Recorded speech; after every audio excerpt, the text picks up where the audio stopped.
Voilà, ezo sala pasi penza ya makasi, ezo sala pasi penza pe mawa. O tolobaka biso moko pasi pe mawa. Komona lelo basala nzambe. Bazo sala lisusu mosala nzambe te ndenge esengeli.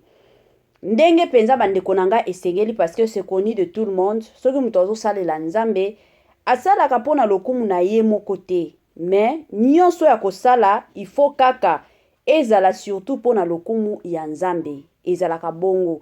Mais na kilelo oyo tokomi komona basala nzambe mosusu, bakomi na bango kosala musala tikaka na sala.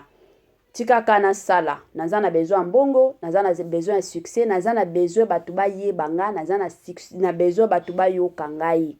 Yango ebele ya batu lelo bakomi kokota bongo. La famille komi kosala pasi parce que ceux qui totali de l'autre côté, yango bomona kilelo oyo, batu mosusu bakomi komituna. Ba o bazo salela nzambe ya solo baza wapi? Ba oyo bazo salela nzambe ya solo te baza wapi? Ezotia mbutu na mitu ya batu. Kade na lobi batu bazo mitu na la famille. Ekomi pasi.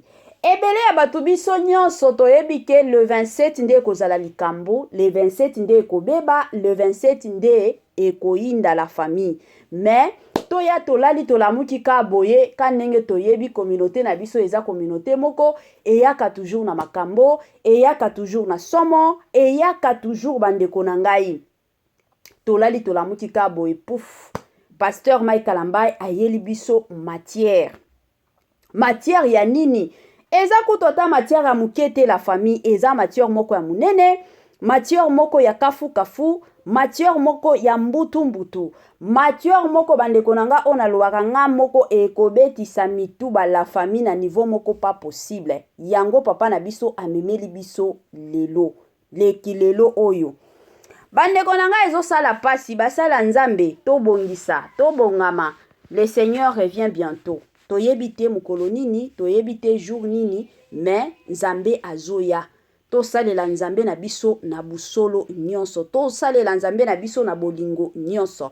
Ebele ya batu bakoloba mama kota kana makambo nini ezoleka. Bandeko nanga boyoka makambo ya somo. Mama 2024 Gavker to yelibino solution. Pour na ba problème ya trompe, fibrome, myome, kyste, règle abondante. Gavker to zali na solution. Yo oyo okota ménopause atana 65 ans na Gavker oko simba mwana. Ebongo oyo etali fertilité masculine. Ba papa to bossani binoté, faiblesse sexuelle, éjaculation précoce, insuffisance des spermes, topé agrandissement de pénis. Bossa ya mwasi ekimayo ki mobali etelemaka bien te awa yoka yango etelemi. Ebongo oyo etali loposo, vergeture, babengi nduta, bouton, tache, acné. Gavker ba produit ya solo teint uniforme. Na 5 jours ya pamba oteli talendenge bimiki toko na feti. Tozali na gamme complet ya kopakola, ya injection, ya comprimé, na ya suppositoire. Ozali na problème ya hémorroïde interne, topé externe. Papa, maman, kaka na 2 jours ya pamba omoni changement total. Pour la maladie, tension, diabète, AVC, topé, obésité, lobiko et zali, perte de poids, sans oko ta salle de sport. Kisi ya injection, pe comprimé, na Gavker, bikalibela. Olingi okima, suki pe mandefu ya pembe, benga biso na lombango, po awa, tozali na solution moko durable. Ba produit na biso nyonso, ezali 100% naturel, pe et salemi, na ba plante, na ba industrie, ya Angleterre, pe Allemagne. Benga biso na numéro oyo plus 44 74 05 65 35 48. Gavker, solution ya santé na yo.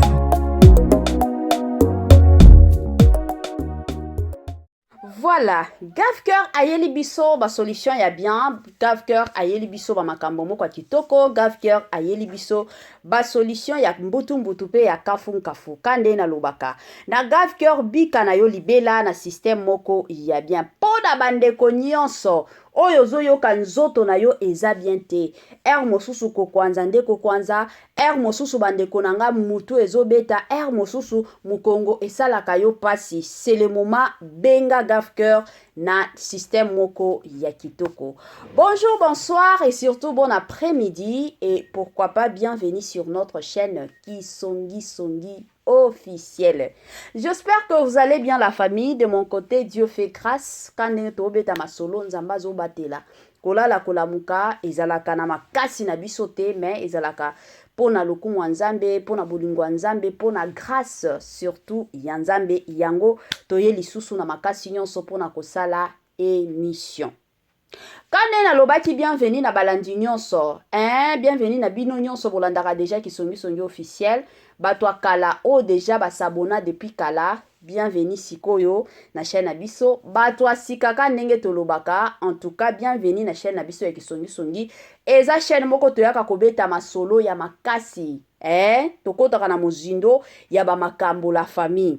Kanenge bomoni kombo elobi Kisongi Songi officiel, donc awa eza Kisongi Songi na ndenge moko ya mabe. Voilà. Kisongi Songi na biso lelo ememeli biso pasteur Mike Kalambai. Bandeko na ngai. Kanenge to loba ebele ya batu toyebi ke pasteur Mike Kalambai aza na concert le 27 juillet. Le 27 oyo concert ya pasteur Mike Kalambai ezobeta na stade des martyrs. Au mois de mai, tozalaki na concert à papa na biso Moïse Mbiye. Toyaki biso nyonso, tosala ba émission, to sensibiliser batu ebele bakendaki, ba soutena pe papa na biso Moïse Mbiye. Et du coup lelo toye komona concert pe ya papa na biso Mike Kalambai. Sikoyo eloko esali keno Kisongi Songi officiel lelo eya kobeta masolo bandeko nanga eza na ba video oyo tokomi komona lelo papa na biso Mike Kalambai akomi kobimisa. Papa na biso akomi koloba keno ndenge eza boye na concert ya na ye asi a invité Fally Ipupa kokende, asi a invité Koffi Olomide akwa invité pe Weranson. Et en plus de ça, la famille, pasteur Mike Kalambai a lobby, précipita qui. Mais, concert na ye, ko comprendre, nenge kozala. Yango bande konanga esali mwa mbutu sur les réseaux sociaux. Tant de personnes, ko vanda ba lobby, sikoyo, kanenge zalaka.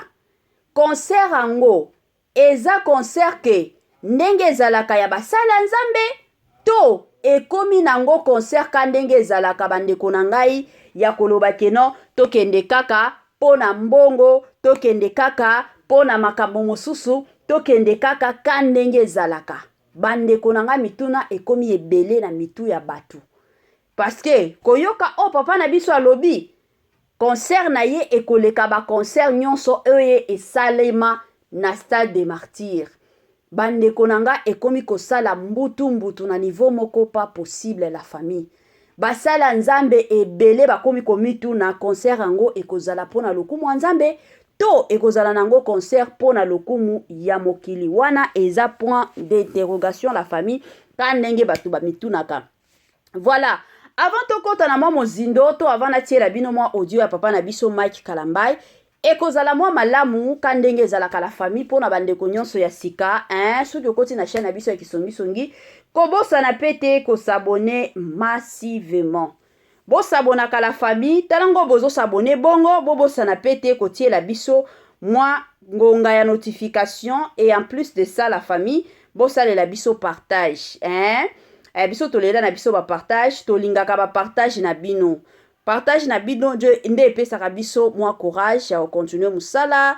Partage na bino nde esalaka keno mosusu bandeko nanga ovandaka bomoni mwa ba partage eza mwa ebele epesi yo mwa makasi ya continuer kosala ba émission la famille na système moko ya kitoko penza makasi. toluka nzambe na busolo tobanga pe nzambe mokili oyo ekomi na suka. La famille tolanda Congolais, Congolaises, partout ozali kotala biso toyeli yo offre oyo ezali na kati ya maluku, vente ya baterrain ya 20 mètres sur 15 awa na kati ya commune ya maluku. Baterrain oyo ezali kitoko, ezali na emplacement ya bien, ezali plat, ezali baterrain oyo ezali na problème ata moko te. Ndeko na biso ozali kotala biso, contactez biso na numéro oyo ezali affiché na ba bande d'écran na bino. Contactez biso pour na ba précision. Baterrain oyo ezali kotekama na $350 ya pamba. Na $350 ya pamba ozui terrain na yo ya 20 mètres sur 15. Et puis il y a aussi possibilité ya kosomba terrain à crédit soki ozosomba à partir il y a 5 terrains. Donc à partir il y a 5 terrains mata ozali na possibilité ya kofuta ndambu. Voilà opportunité yango na porte ya ndako na yo.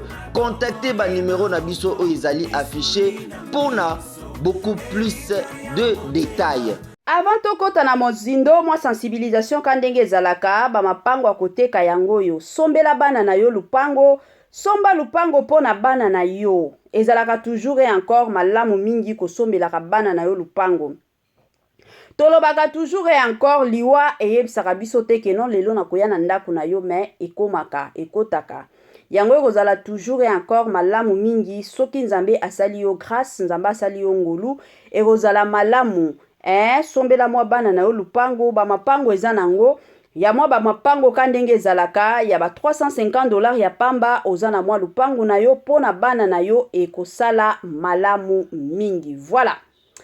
Alors la famille to continue natiela bino nanu audio ya papa na biso Mike Kalambai tolandango biso nyonso na bukebi et après tokozonga pona kosala banalise na biso kandenge tomesana kosala banalise na système moko ya kitoko. Voilà, tolanda audio et on se retrouve juste après. Ça va permettre que ma concert de l'ébête en martyr, ba wende, ba fali, ba patati patata. Zama Mike calmos. Tale la bango. Ba wele li ba ke avant. Ba komona concert nanu ba mona na bina ba. Fali a ebisanga roya. Nabi fali a ebisanga roya. Kofi, je vais l'inviter. Mais moutunalingi ko raté de ko inviter nga moko ranson. Ye moko fona benga nga mona ke tike l'invitation. Tout nga fona ni. Koto nga bachaka na palmarès le plus plein du stade de Martyrs de ranson. Bo ede. So na ko tuna ya wera yebisa nawo eske ko kan. Voilà de retour la famille na bandi ebele ya batu totu kolanda.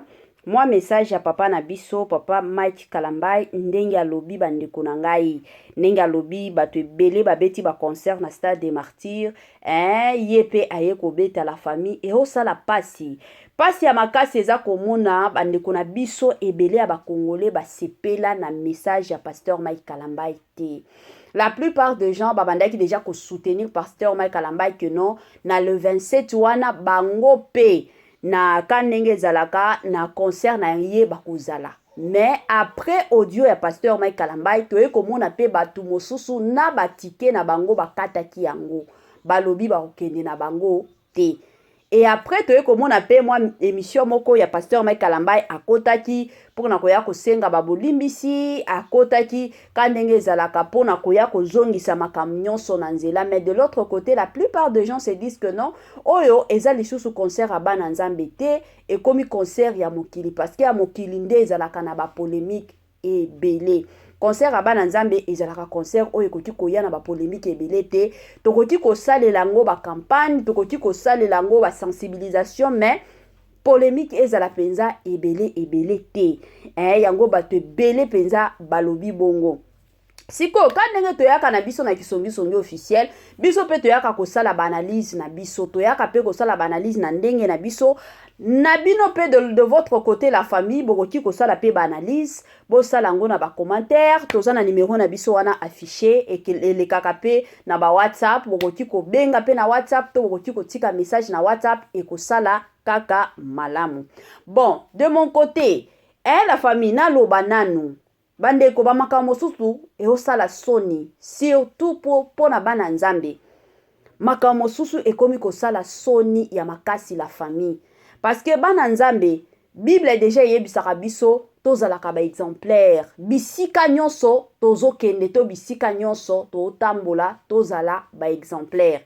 Et puis je m'excuse en dehors de ça Bible lobaka munoko oyo lobaka mingi esalaka nini esumukaka yango Bible yebisaka biso toyebi ke ba intention ya papa na biso Mike Kalambai eza nango bien mais tellement que aza trop excité na makambo oyo ya concert ya Stade des Martyrs yango ekomi kosala keno papa na biso akomi kobimisa na oyo il faut pas abimisa papa na biso atie kokutana na ba oyo il fallait pas akutana na bango papa na biso akomi koloba na oyo il fallait pas aloba parce que nini ye azana esengo non concert talaka depuis na banda carrière nanga ya musique na beta concert te sikoyo moi esengo wana nde na ba makambo mosusu bandeko nanga ekomi kobima. Je suis sûre et certaine que oyo euti koleka awa ekote ya pe ba mosusu pas seulement le pasteur Mike Kalambai ekote ya pe ba mosusu. S'il vous plaît chers chrétiens de partout au bolandaka kisongi officiel na eko senga na bino mwana nzambe asalaka compétition na mutu te ezala koyemba ezala koteya soki babengi yo keno kendo teya na stade ya Tata Raphaël eza te keno tango na okende kuna il faut na kende ko impressionner bato ozokende impressionner bato te ozokende oteya pona lokumu wa nzambe mwana nzambe makambo nyonso asalaka ngo pona lokumu wa nzambe asalaka ngo pona lokumu wa mokili te ebele ya batu lelo bakweya pourquoi parce que balingi balakisa mokili keno bango bayebi bango nde bango yango bomona batu mosusu nzambe alongwa na bavi na bango ekoma bongo ekoma penza bongo na minute oyo totikali kaka soki na 3 jours apamba po tokota na concert ya pasteur Mike Kalambai tosenga na pasteur Mike Kalambai maîtrise sikoyo atika bikota kota ba interview ba message emataki kitaki na minute o papa vanda nanu zala concentré eza moment oyo ekozala malamu pona ba prière osambela pona journée wana parce que ebele bakoya tango batu bakoya wana eza na batu mosusu bakoya na ba idéologie ya bien eza pe na batu mosusu bakoya na bango na ba idéologie ya mabe ezalaka bongo mais moment oyo ezala moment moko ya bien na ba oyo invité ba sœur Deborah Lukalu ba sœur Osni Kaiba ba sœur c'est qui encore son nom ba benga kayeka mujinga sœur na biso camerounaise ye pe rozala kuna donc batu wana nyonso eza moment oyo bovandi bisika nyonso moko bokomi kosala ba prière quand ndenge tomonaka bokenda kobeta ba concert na bino na Zénith tokendaki wapi maîtrise ya makasi ezala pour que obeta mabakute mwana nzambe azalaka na agitation ya makasi te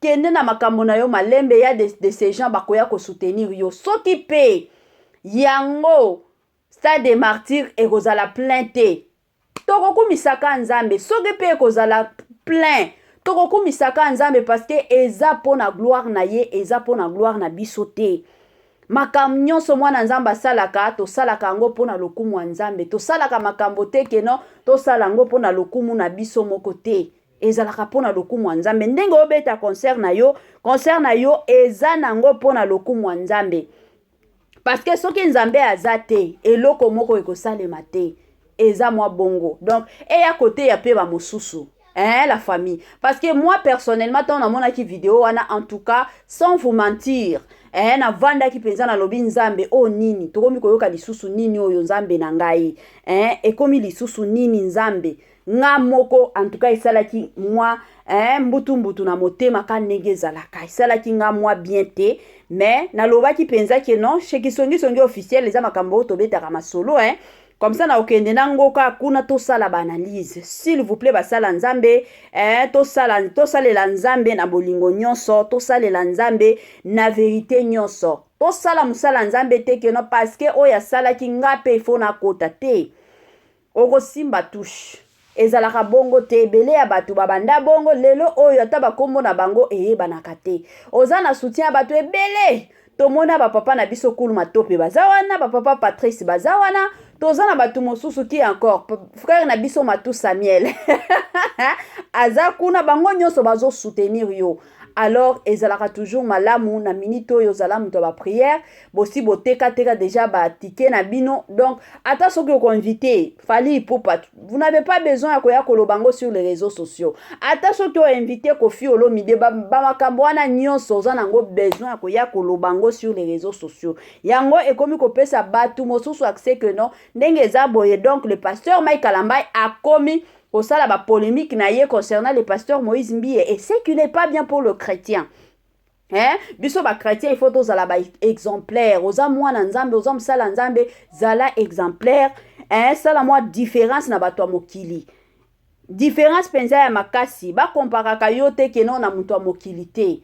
Osala penza différence ya makasi ekozala malamu mingi mais soki yo pe ozala netika muto mokili asali a yo pe olingi osala b muto mokili asali c yo pe olingi osala d ekozala mwa pasi sala mwa différence ekozala malamu yango omona ta lelo oyo batu mosusu bakomi kopesa raison ser na biso Penyel balobi donc Penyel azalaki na raison makambo nyonso abimisa mpona pasteur Mike Kalambai azalaki na raison topesa Penyel raison te ezalaki kaka pasteur Mike Kalambai azalaki nde na esengwa makasi yango ekomati Congolais, Congolaises, partout ozali kotala biso toyeli yo offre oyo ezali na kati ya maluku vente ya ba terrain ya 20 mètres sur 15 awa na kati ya commune ya Maluku ba terrain oyo ezali kitoko ezali na emplacement ya bien ezali plat ezali ba terrain oyo ezali na problème ata moko te